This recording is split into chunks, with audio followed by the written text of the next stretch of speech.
Welcome coin enthusiasts and casual collectors alike. You know that feeling when you're digging through your change jar and suddenly spot something that makes your heart skip a beat? That's what we're exploring today. While most of us chase buffalo nickels or mercury dimes, there's hidden treasure lurking in more modern coins that might be sitting in your pocket right now. Today we're diving into 4 Jefferson nickels from the 1980s and 90s that command shocking premiums, coins that the average person wouldn't look twice at, but that you, as a savvy collector, will never overlook again after today's video. Let's start with what might be the most overlooked modern rarity in American coinage, the 1982 Jefferson nickel. Now, I know what you're thinking. A 1982 nickel? Really? But bear with me, because this unassuming coin tells an incredible story of economic turmoil, mint production challenges, and unexpected scarcity. The early 1980s were a turbulent time for the United States economy.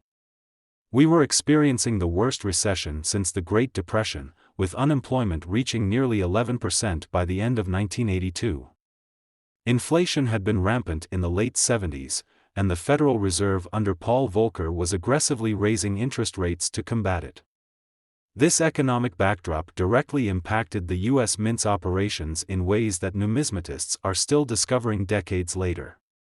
In 1982, the Philadelphia Mint produced what appeared to be a normal run of Jefferson nickels, no mint mark, as was standard for Philadelphia at that time.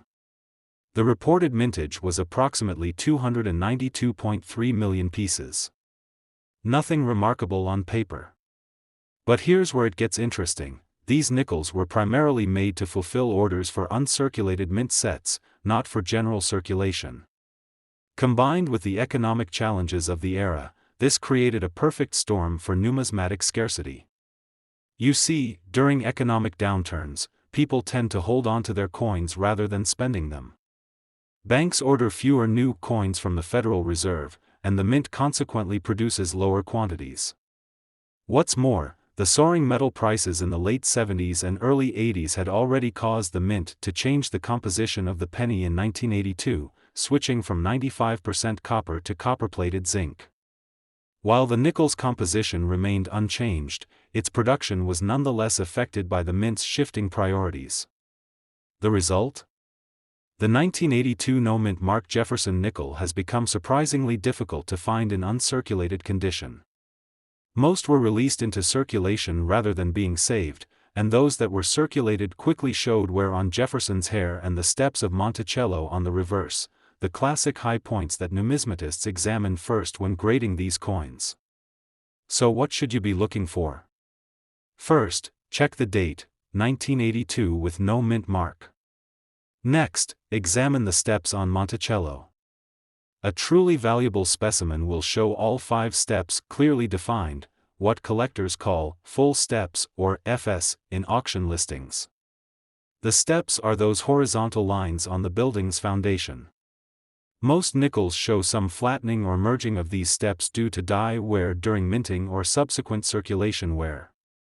But here's what makes this coin truly extraordinary.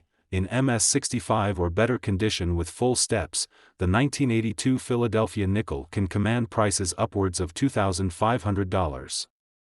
That's right, a coin with a face value of 5 cents, minted within many of our lifetimes, can be worth over 50,000 times its face value.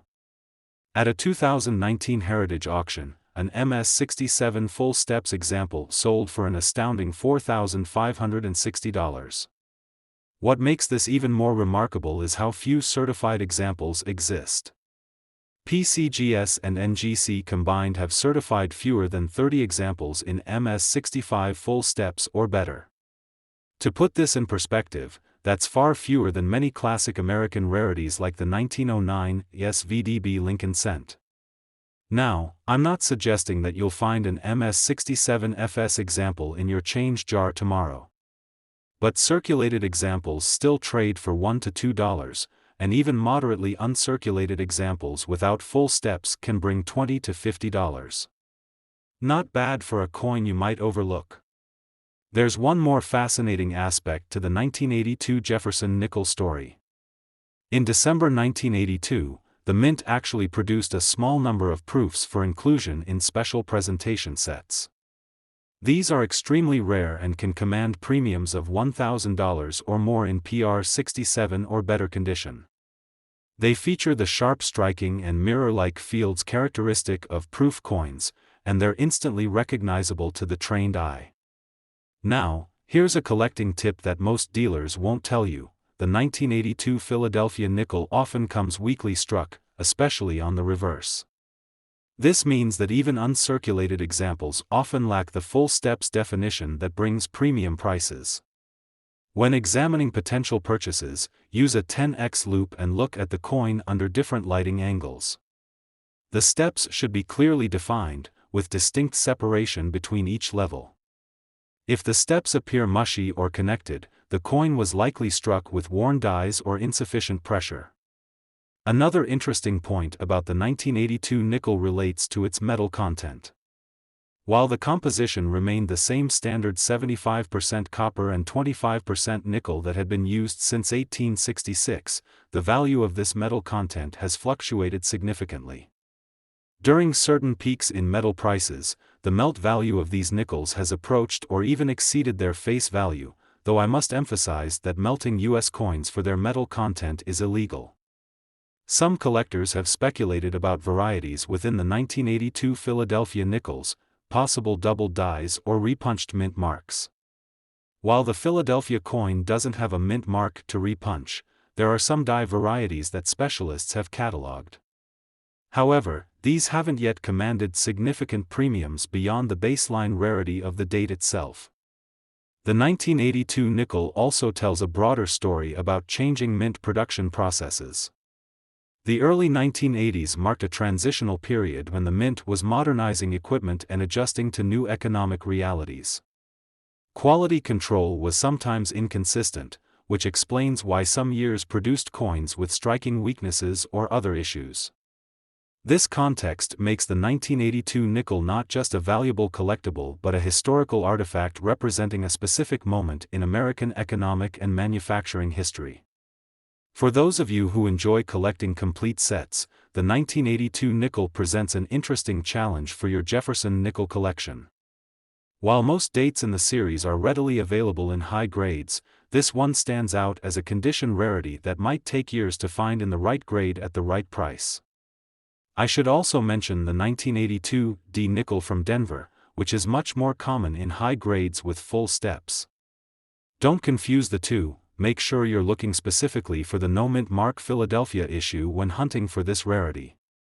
One final thought on the 1982 nickel before we move on to our next coin: its rarity was not immediately recognized by the numismatic community. For years, these coins traded at minimal premiums over face value. It wasn't until the early 2000s when registry set collecting became popular that collectors began to realize just how difficult this date was to find in pristine condition. This gradual recognition means that there may still be undiscovered gems sitting in old collections or even circulating in pocket change. Unlike classic rarities that have been hunted for decades, the 1982 Philadelphia nickel might still be out there waiting for the attentive collector. So next time you're flipping through your change or browsing a dealer's inventory of modern coins, don't overlook that humble 1982 Jefferson nickel. It might just be the sleeper rarity that takes your collection to the next level. Let's round out our exploration of modern Jefferson nickel rarities with perhaps the most enigmatic of them all, the 1999 Philadelphia issue. As we move into the final years of the 20th century, you might expect that the mint's production processes would have been fully standardized, resulting in consistent quality across all coins. Yet the 1999 Philadelphia nickel defies these expectations, emerging as a condition rarity that continues to baffle and excite specialists more than 2 decades after its production. The late 1990s represented a transitional period for the U.S. Mint. The 50-state quarters program was about to launch in 1999, commanding significant attention and resources. Meanwhile, the internet was beginning to transform coin collecting, with online auctions and forums creating new marketplaces and spreading information faster than ever before. Against this backdrop, the humble Jefferson nickel received relatively little attention, a circumstance that would later contribute to the 1999 issue's status as an overlooked modern rarity. Let's examine the production statistics first. The Philadelphia Mint struck approximately 1.3 billion nickels in 1999, the highest output of any of the 4 dates we're discussing today. With such an enormous mintage, these coins should theoretically be abundant in all conditions. Yet once again, the simple mintage figure masks a more complex reality of strike quality and preservation. The 1999 Philadelphia nickel exhibits what specialists describe as unusual strike characteristics across much of the mintage.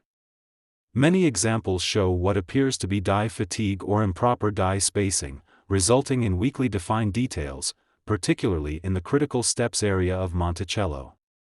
But unlike some of our previous examples where strike weakness seems consistent across the issue, the 1999 Philadelphia nickels show puzzling variations. Some die pairs produced reasonably sharp coins, while others created notoriously weak strikes. This variability has created a fascinating situation where the 1999 Philadelphia nickel is simultaneously one of the most common modern coins by raw mintage and one of the rarest by condition in top grades. The numbers tell the story. PCGS and NGC combined have certified fewer than 10 examples in MS66 full steps or better, making it potentially the rarest of all modern Jefferson nickels with this designation. The market values reflect this extraordinary scarcity. A 1999 Philadelphia nickel with the full steps designation in MS66 can command $3,000 to $4,000 at auction. The sole MS67 full steps example known to exist, as of this recording, sold for an astonishing $8,400 in a 2022 specialized auction, making it the most valuable modern Jefferson nickel ever sold publicly. Think about that, a coin minted during the Clinton administration, when many of us were already adults, now worth nearly $8,500. What makes the 1999 nickel particularly intriguing to specialists is the ongoing debate about the causes of its strike weakness. Some numismatists point to possible changes in the planchet preparation process that year. Others suggest that the mint might have been using lower striking pressure to extend die life during this high production period. Still others believe that die spacing issues may have been the primary culprit, with the distance between the dies set slightly too far apart for optimal detail transfer. Adding to the mystery, there are reports from former mint employees suggesting that production priorities that year were focused on quantity over quality, with the upcoming state quarters program commanding most of the quality control attention. With all resources focused on ensuring the successful launch of the new quarter designs, monitoring strike quality on standard denominations like the nickel may have received less scrutiny than usual. If you're hunting for a premium 1999 Philadelphia nickel, what exactly should you look for? First, confirm you have the Philadelphia issue with no mint mark. The Denver coins from that year, marked with AD, are far more common in high grades. Examine the overall surface quality. The most valuable examples will have pristine surfaces free from contact marks or handling damage. The coin should exhibit vibrant cartwheel luster when rotated under light. On the obverse, Jefferson's hair details should be sharp and clearly defined. His eye should show clear detail, and the outline of his profile should be crisp. But as with all Jefferson nickels, the real test comes when you turn to the reverse. Those elusive full steps on Monticello remain the key factor in determining premium value. For the 1999 Philadelphia issue, finding an example with clear, complete separation between all 5 or 6 steps is extraordinarily difficult, hence the significant premium such coins command. There's an interesting collecting strategy particularly relevant to the 1999 nickel.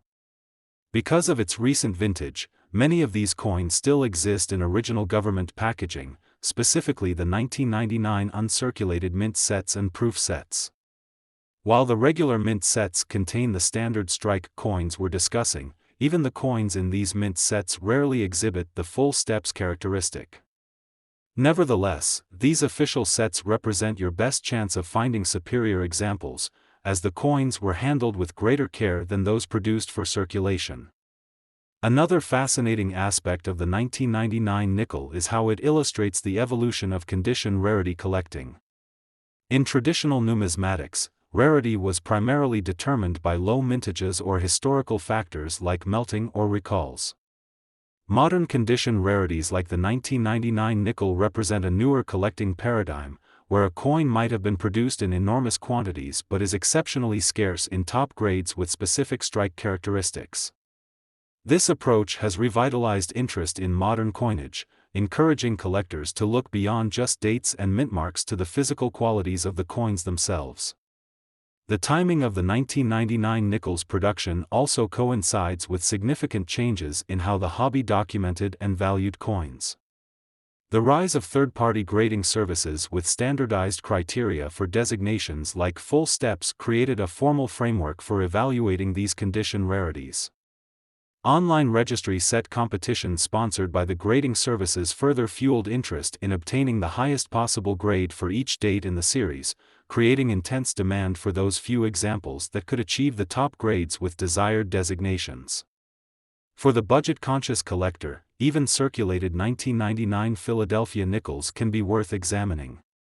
While they won't approach the values of certified gem examples with full steps, any specimen showing better than average detail in the Monticello steps area might sell for $1 to $3 to specialists. This makes searching through rolls or loose change potentially rewarding for the knowledgeable collector. There's also an element of historical significance to the 1999 nickel beyond its numismatic rarity. These coins represent the penultimate year of the traditional Jefferson nickel design before the Westward Journey series brought new reverse designs in 2004 to 2005, and then the forward-facing portrait of Jefferson was introduced in 2006. The 1999 issue thus represents one of the final years of a design that had remained essentially unchanged since 1938, a remarkable 61-year run that was nearing its end. So before we wrap up, let me emphasize once more, that ordinary-looking 1999 Philadelphia Jefferson nickel in your change jar or collection might be one of the most elusive condition rarities of modern American coinage. While the chances of finding a gem full steps example are admittedly slim, the knowledge that such valuable treasures exist in recent coinage adds an extra dimension of excitement to the hobby. Never overlook a coin simply because it's modern or seemingly common. As our exploration today has demonstrated, extraordinary value can hide behind the most ordinary appearance. Now let's turn our attention to a more recent rarity that has captured the imagination of modern coin collectors, the 1994 Philadelphia Jefferson nickel. Unlike the 1981 and 1982 examples we've discussed, the story of the 1994 nickel involves some unusual production circumstances that numismatists are still trying to fully understand nearly 3 decades later. The early 1990s were a time of change for the U.S. Mint. New striking technologies were being implemented, collecting patterns were shifting, and the Mint was increasingly focused on commemorative issues and special collector products rather than just circulation coinage. Amid these transitions, the 1994 Philadelphia nickel emerged as an unexpected condition rarity that continues to surprise collectors and investors alike. Let's start with the production numbers. The Philadelphia Mint struck approximately 722.7 million nickels in 1994, a substantial number that would normally suggest these coins should be readily available in all grades. But as we've seen with our previous examples, raw mintage figures only tell part of the story. What happened during production created something special with the 1994 issue. During this period, the Mint was reportedly experimenting with different die preparation techniques and striking pressures. One theory among specialists suggests that the dies used for the 1994 Philadelphia nickels were specially prepared with a slightly different process than usual, resulting in a unique strike quality. Others believe the issue may have been related to the planchet preparation or the striking process itself. Whatever the specific cause, the result was a large percentage of 1994 Philadelphia nickels with unusual strike characteristics. Most notably, the 1994 Philadelphia nickels often exhibit what numismatists call strike-through errors, a condition where something comes between the die and the planchet during striking, leaving an impression in the coin's surface. In the case of the 1994 nickels, many show evidence of minute fabric or cloth impressions, suggesting pieces of cleaning cloth may have been caught in the striking press. This created a distinctive textured surface on many examples that specialists can immediately recognize. Beyond these strike peculiarities, the 1994 Philadelphia nickel has gained fame as another key condition rarity in the full steps designation. Like its 1981 and 1982 counterparts, finding a 1994 Philadelphia nickel with fully defined steps on Monticello is extraordinarily difficult. PCGS and NGC combined have certified fewer than 20 examples in MS66 full steps or better, making it nearly as rare as our previous examples in top grades. The market has responded accordingly to this scarcity.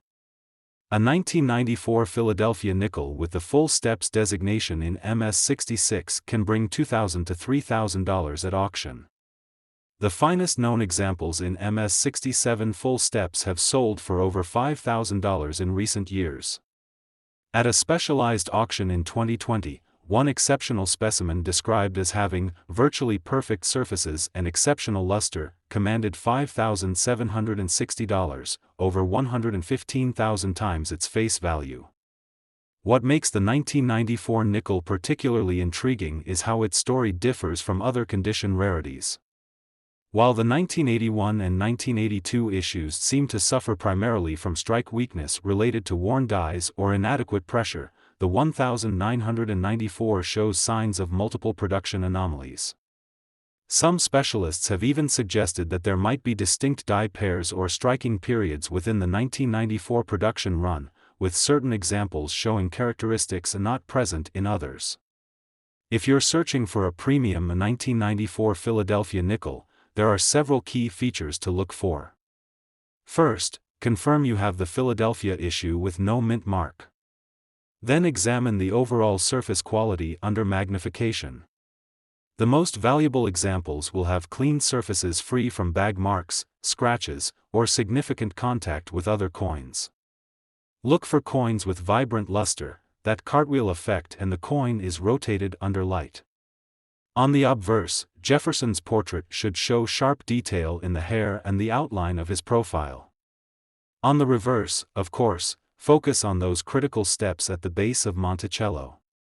For a true full steps designation, you need clear separation between each of the 5 or 6 steps, with no merging or flattening of the design. The vertical edges of the steps should be clearly defined as well. This combination of features is exceedingly rare for the 1994 Philadelphia issue. There's an interesting collecting strategy that applies particularly well to the 1994 nickel. Many experienced numismatists recommend searching through original 1994 mint sets. These government-issued sets contained one example of each coin minted that year, and the nickels in these sets often received better-than-average strikes compared to their circulation counterparts. A mint set that cost under $10 when issued, and perhaps $20 to $30 today, might contain a nickel worth thousands if it happens to display those elusive full steps. Another fascinating aspect of the 1994 nickel is how it demonstrates the evolution of collecting interests over time. In the 1990s, very few collectors were focused on strike quality variations in modern Jefferson nickels. The hobby was still primarily concerned with older series and major rarities. It wasn't until the early 2000s, with the rise of registry set collecting and third-party grading with specialized designations, that coins like the 1994 Philadelphia nickel began to receive serious attention. This delayed recognition created an unusual market dynamic. By the time collectors realized the 1994 nickel's rarity in top grades, many examples had already entered circulation or been stored improperly. Unlike classic rarities that were recognized and preserved from the start, modern condition rarities like the 1994 nickel suffered years of neglect before their significance was understood. There's also an interesting metallurgical aspect to the 1994 nickel story. While the composition remained the standard 75% copper and 25% nickel that had been used for decades, there have been some suggestions that slight variations in the metal mix during that production year might have contributed to the striking issues. Metal hardness can significantly impact how well designed details transfer during the striking process, and even minor variations can produce noticeable differences in the finished coins. For the budget-conscious collector, even circulated 1994 Philadelphia nickels can be worth setting aside. While they won't command the premium prices of their full steps counterparts, any example showing better than average detail in the Monticello steps might sell for $1 to $5 to specialists building date sets of the series. This makes the 1994 nickel a true, cherry-picking opportunity, where knowledge gives you an edge in finding overlooked value. Some collectors have reported success finding better examples by searching through bank rolls of nickels. While the odds of finding a gem uncirculated full steps example this way are extremely slim, you might discover examples with better than average strikes that are worth preserving. A roll of nickels costs just $2 at your local bank but might contain a treasure if you know what to look for. The 1994 nickel also demonstrates an important principle in modern numismatics, that production quality can vary significantly even within a single year's mintage. Early strikes from fresh dies often show sharper details than later strikes from worn dies. This means that even among uncirculated examples, there can be significant variation in quality and value. Specialists sometimes refer to this as die state collecting, where coins struck from the same die pair are collected at different stages of die wear. So next time you're examining a handful of change or looking through an old coin collection, don't overlook that 1994 Philadelphia Jefferson nickel. Behind its ordinary appearance might hide an extraordinary modern rarity worth thousands to the right collector, a true hidden treasure of contemporary American numismatics.